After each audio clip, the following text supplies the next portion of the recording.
शांताकारं भुजगशयनं पद्मनाभं सुरेशं विश्वाधारं गगनसदृशं मेघवर्णं शुभांगं लक्ष्मीकान्तं कमलनयनं योगभिर्ध्यानगम्यं वंदे विष्णु भवभयहरं सर्वलोकैकनाथं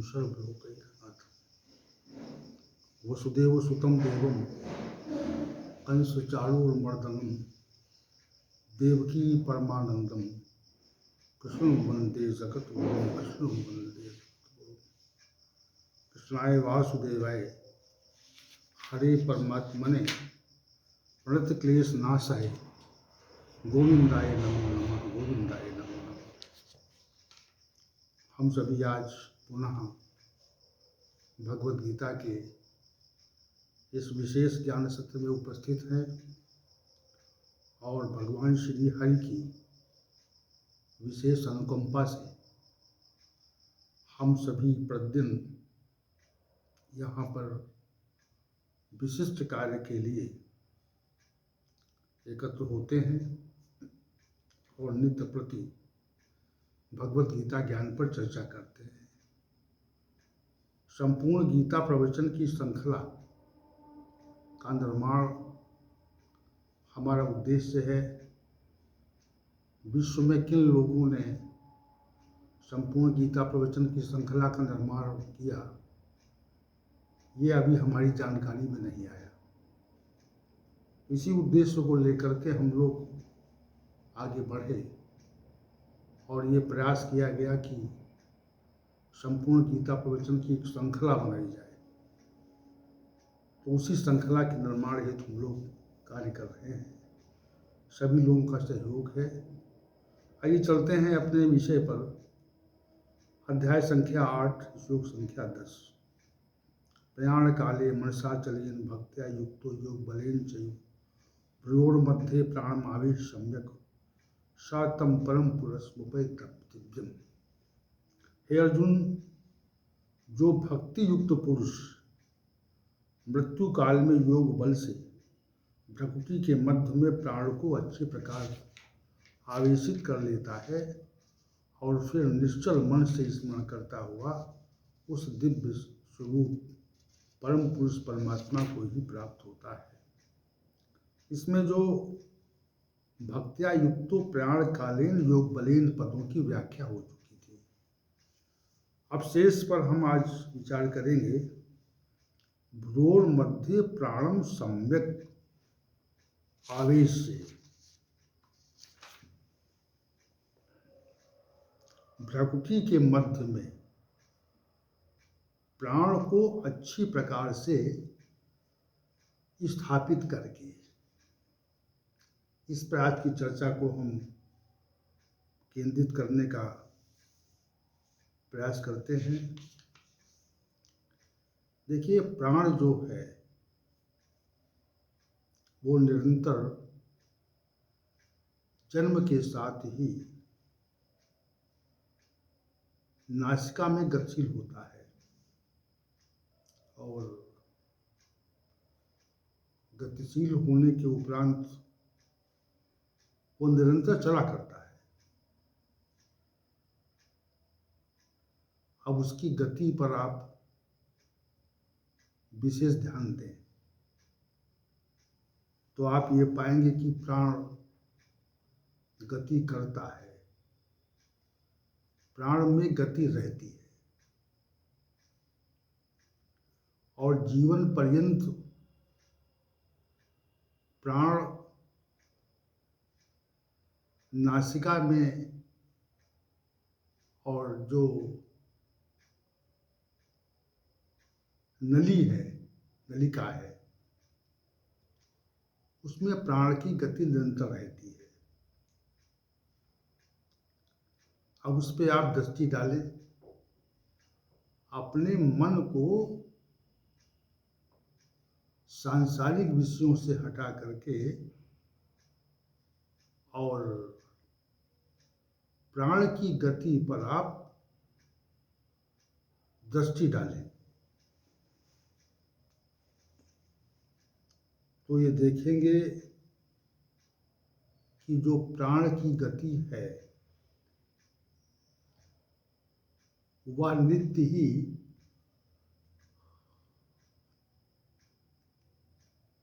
निरंतर चलायमान रहती है, प्राण कभी रुकता नहीं। और प्राण जो है वो वायु के साथ मिलकर प्राण वायु का रूप ले लेता है।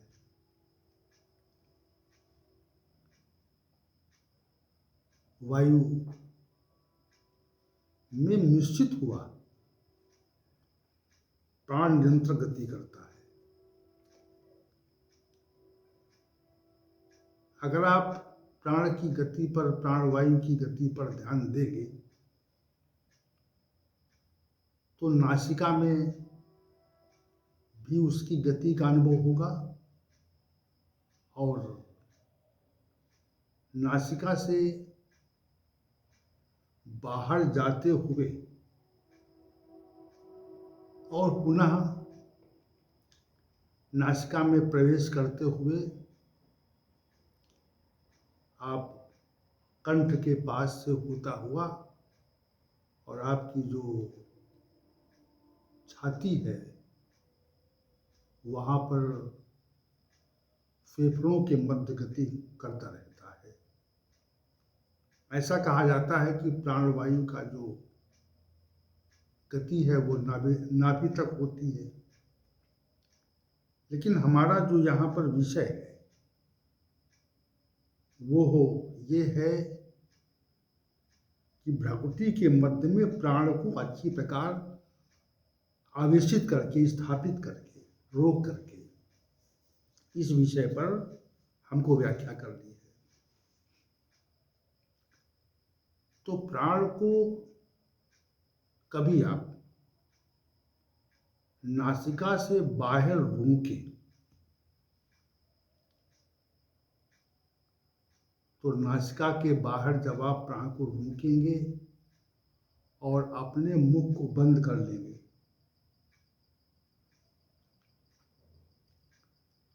तो आपको कुछ समय के लिए घटन घुटन महसूस होगी। कुछ क्षण पश्चात आपको ये लगेगा कि हमारा दम घुट रहा है। तो चूंकि प्राण तो नासिका के बाहर स्थित हो गया है, आपने नासिका के बाहर कर दिया उसको, तो वो नासिका में प्रवेश करने के लिए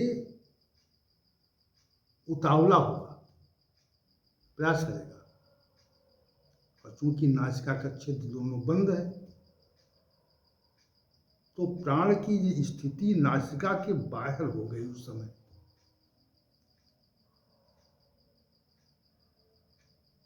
अब आप जैसे ही अगर मुख खोल दें तो मुख के माध्यम से भी वह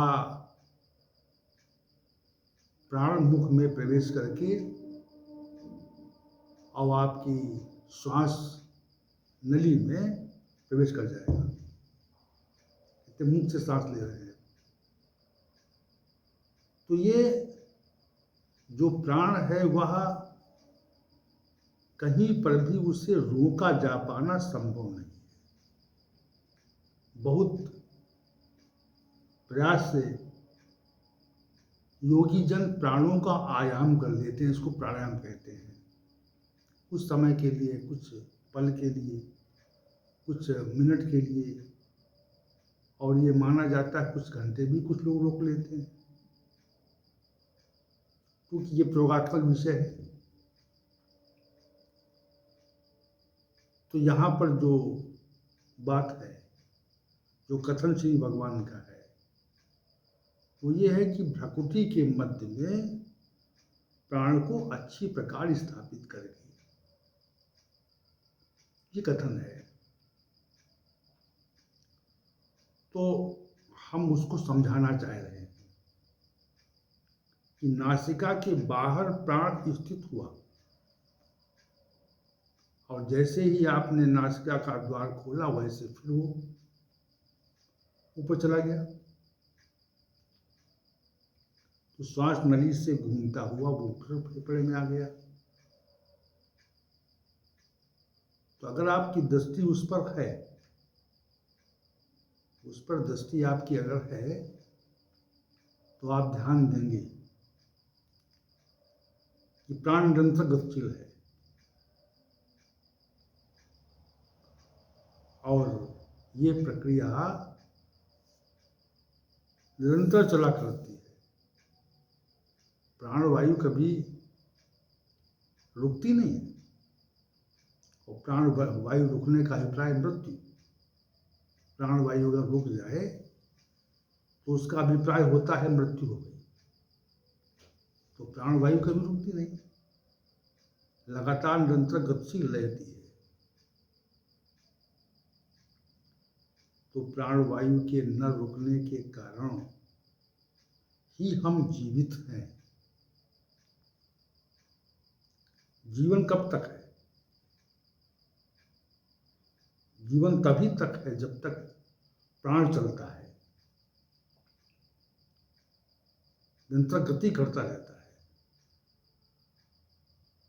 और प्राण रुक गया अगर, उसने विराम ले लिया अगर, तो फिर हमारी मृत्यु हो जाती है। अब यहाँ पे जो विषय है प्राण काले पे का है, यानी अंत समय में जब मृत्यु आ जाए, जहाँ पर आपकी सामर्थ्य कार्य नहीं कर रही है, लेकिन अगर आप आध्यात्मिक पुरुष हैं और आपके पास योग बल है और आपने योग बल से, सामान्य लोगों के पास योग बल नहीं होता। देखिए, ये विषय जो है वो विषय है जिसमें मनुष्य को मृत्यु के पश्चात मुक्ति प्राप्त होती है। आवागमन के चक्र से, बंधन से जो मुक्त हो जाता है, उस विषय का निरूपण यहाँ हो रहा है। सामान्य विषय का निरूपण नहीं हो रहा है, उस सामान्य विषय का निरूपण नहीं हो रहा। तो कैसे होगा ये? कैसे हम परम पुरुष को प्राप्त होंगे? उसकी व्याख्या श्री भगवान कर रहे हैं। भ्योर मध्य प्राणमावेश सम्यक प्रकार से, इसी प्रकार से। अब जैसे प्राणायाम के समय प्राण को किसी नासिका के बाहर या अंदर रोक लेते हैं, आयाम दे देते हैं उसको, तो स्थापित हुई ना, प्राण स्थापित कर दिया आपने। चाहे नासिका के बाहर स्थापित किया या नासिका के अंदर किसी भाग में स्थापित कर दिया, स्थापित करना हुआ, रोका। प्राणों का जब आयाम करते हैं आप, तो प्राण को कहीं स्थापित करते हैं, और प्राणों को स्थापित करने से माना जाता है कि विशेष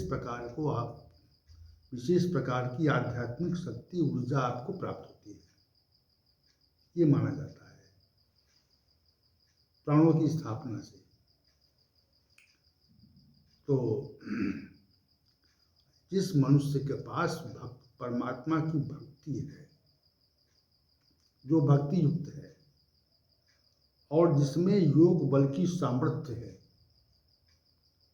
चर्चा योग बल की हो चुकी है, जिसमें आध्यात्मिक सामर्थ्य है, वो व्यक्ति ही मृत्यु के काल में अपनी भ्रकुटी के मध्य में प्राणों को सम्यक प्रकार से स्थापित करने में समर्थ होता है, अन्यथा नहीं। अन्यथा तो मूर्छा रहती है। अब योग बल अगर आपके अंदर है, आध्यात्मिक शक्ति आपके अंदर है, तो आप भ्रकुटी के मध्य में, भ्रकुटी कहाँ पे है?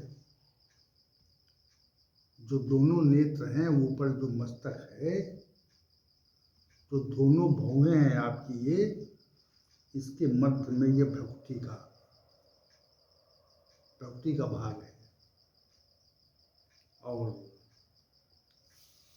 इसको लोग सुषुम्ना नाड़ी भी कहते हैं कि अंत काल में सुषुम्ना नाड़ी में उस प्राण को प्रवेश करना होता है साधक को। तो चूंकि ये प्रयोगात्मक विषय है और योगी जनों का विषय है, इसलिए इसकी हम सामान्य व्याख्या प्रस्तुत करेंगे। कोई प्रयोगात्मक बात नहीं है यहाँ पे। प्रयोगात्मक बात तो वो कर सकते हैं जो वास्तव में योग बल को प्राप्त करके भ्रकुटी के मध्य में प्राणों को जीवन में ही स्थापित कर लेते हैं। लेकिन हमारा जो जहाँ तक अनुभव है, जहाँ तक हमारी समझ है कि हम जिस स्थान पे चाहे नासिका के बाहर भी प्राणों को स्थापित कर सकते हैं और नासिका के अग्रभाग में फेफड़े तक जो जहाँ प्राण चल रहा है वहाँ पर प्राण को स्थापित कर सकते हैं, रोक सकते हैं। ये प्रयास से संभव होता है। जैसे जब आपका जो मन है वह प्राणों के साथ में गति करता है, मन प्राण की गति पर संलग्न हो जाता है। ये बात कहें कि प्राण जो है वो मन की गति पर संलग्न हो जाता है, तो आपको विशेष प्रकार के आनंद का आभास होगा। और जिस काल में प्राण पर आपका मन लग जाएगा, यानी प्राण की गति को मन की गति के साथ अगर जुड़ाव हो गया तो फिर आपको अपने बाह्य शरीर का आभास होना बंद हो जाता है। आप ध्यान अवस्था में बैठे और ध्यान अवस्था में बैठने पर अगर आपका अभ्यास इतना हो चुका है कि आपका मन प्राणों की गति के साथ में ही चल रहा है, तो फिर आप अपने को धीरे धीरे खोया हो पाएंगे। सांसारिक स्थिति आपकी धीरे धीरे खोती जाती है। सांसारिक स्थिति खोती जाती है जब, तो हमारा सांसारिक आभास भी धीरे धीरे शून्य होता जाता है। इसी को लोग समाधि कहते हैं। निर्विकल्प जहाँ विचार रहता है तो वो सविचार समाधि होती है, और जहाँ विचार नहीं बचता वो निर्विकार समाधि होती है। विचार नहीं बचा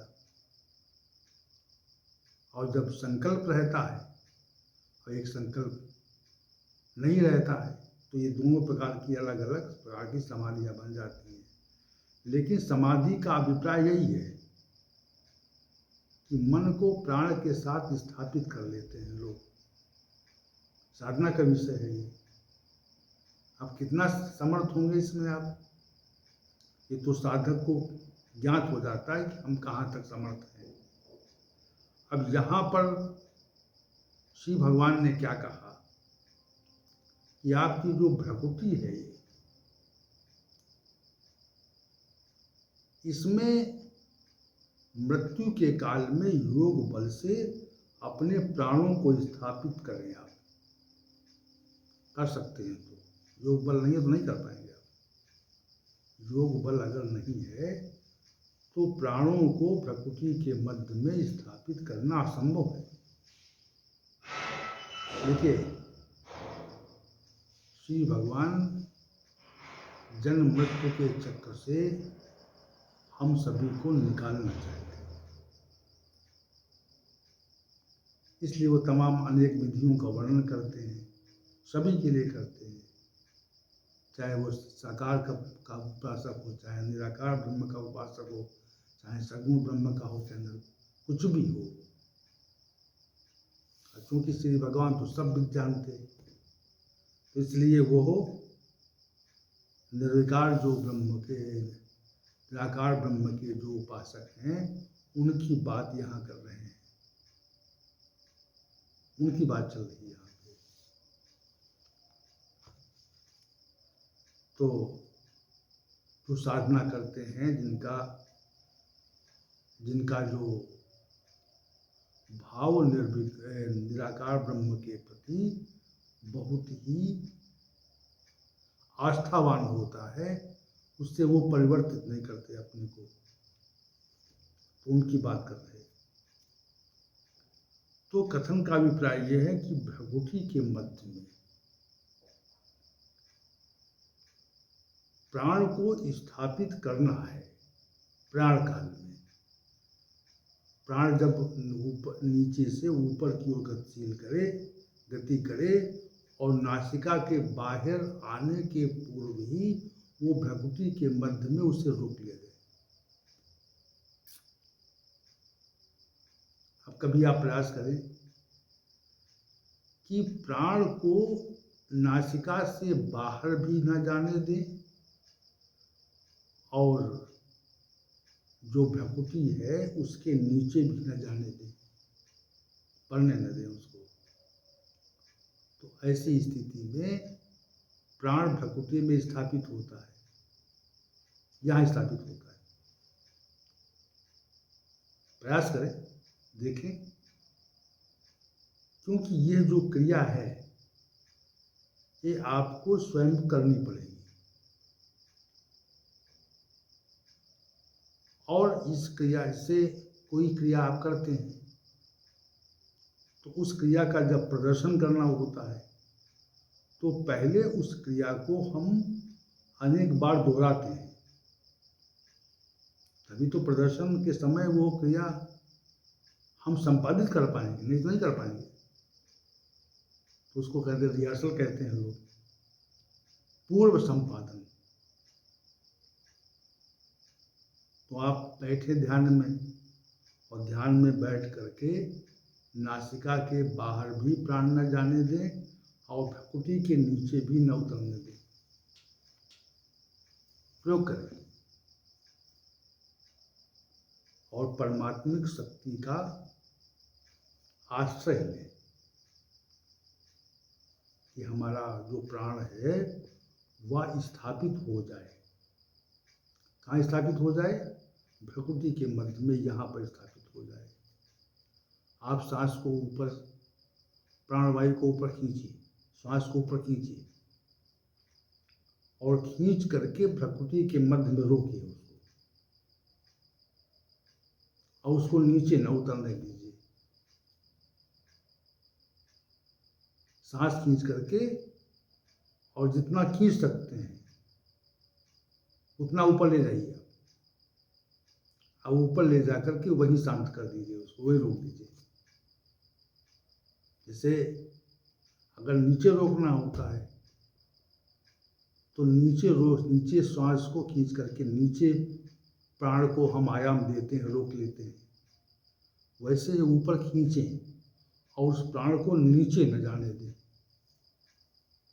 ऊपर ही रहे वो। इस क्रिया को करके देखिए। तो जब ऊपर रहेगी तो वो भ्रकुटी के मध्य में अपने आप स्थापित हो जाएगी। भ्रकुटी के भ्रूण मध्य जो कहा है, तो भ्रकुटी के मध्य में प्राण अपने आप स्वतः ही स्थापित हो जाएगा। खींचिए और खींच करके उसको नीचे मत आने दीजिए, ना नासिका की ओर दौड़ने दीजिए उसको। दोनों नासिकाओं से प्राण को ऊपर ले जाइए, और प्राण जब ऊपर पहुंच जाएगा तो वो भ्रकुटी के मध्य में सुषुम्ना नाड़ी में स्थापित होने का प्रयास करेगा। ये क्रिया प्रतिदिन कीजिए आप। इस क्रिया को प्रतिदिन दोहराइए और फिर देखिए आप कि आपको कितनी ऊर्जा का आभास होता है, अतिरिक्त ऊर्जा का आभास होगा। और जो मानसिक कमजोरी है उसमें भी विराम मिलेगा, उसमें सहायता मिलेगी। तो क्रिया करनी पड़ेगी। सम्यक कहा है, सम्यक आवेश। सम्यक आवेश का अभिप्राय यही है कि ऊपर खींच करके वहां पर पूरी तरह से भली प्रकार से उसको रोकें, स्थापित करें। जैसे हमने किसी वस्तु को स्थापित कर दिया किसी स्थान पर, तो उसका आधार जो है वो अगर सही है तो स्थापित रहेगी वस्तु। स्थापित होने का क्या अभिप्राय है? स्थापित होने का अभिप्राय यही है कि हमने स्थापित कर दी तो रुकी रहेगी वहां पे वो। उसी प्रकार जब प्राणों को खींच करके आप ऊपर की ओर से ऊपर उसको स्थापित करेंगे, रोक देंगे प्राणवायु को, तो वो स्वतः ही आपकी प्रकृति के मध्य में स्थापित होने का प्रयास करेगी, स्थापित हो जाएगी। तो भ्रूण मध्य प्राणमावेश, और ये होगा तब जब आप भक्ति से युक्त होंगे और योग बल में आप स्थित होंगे। अब जो क्रिया आप बार बार कर रहे हैं, पुनः पुनः जीवन में कर रहे हैं,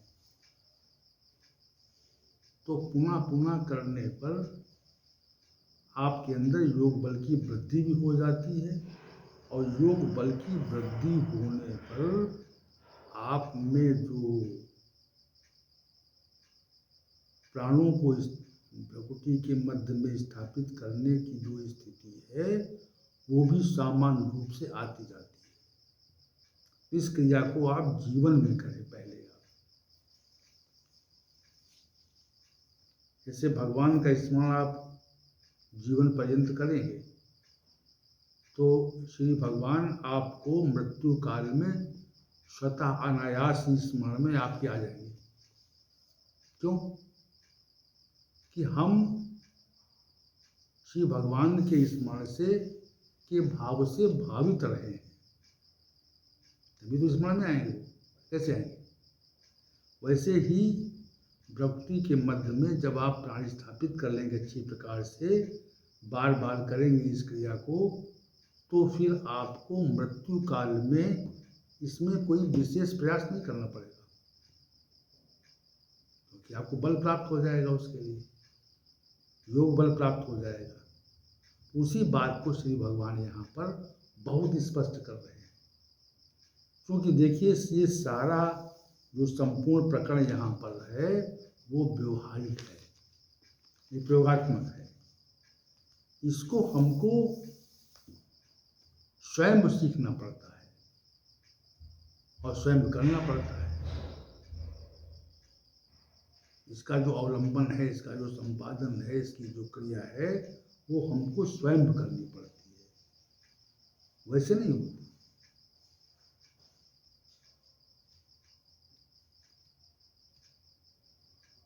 वैसे ये संभव नहीं है कि हम अपने बल से प्राणों को स्थापित करें। बल बचते नहीं वहाँ पे। मृत्यु काल में बल अवशेष नहीं बचता, बल रहता नहीं। मनुष्य बलहीन हो जाता है ना, और बलहीन होने पर मृत्यु का जो बल है, मृत्यु काल में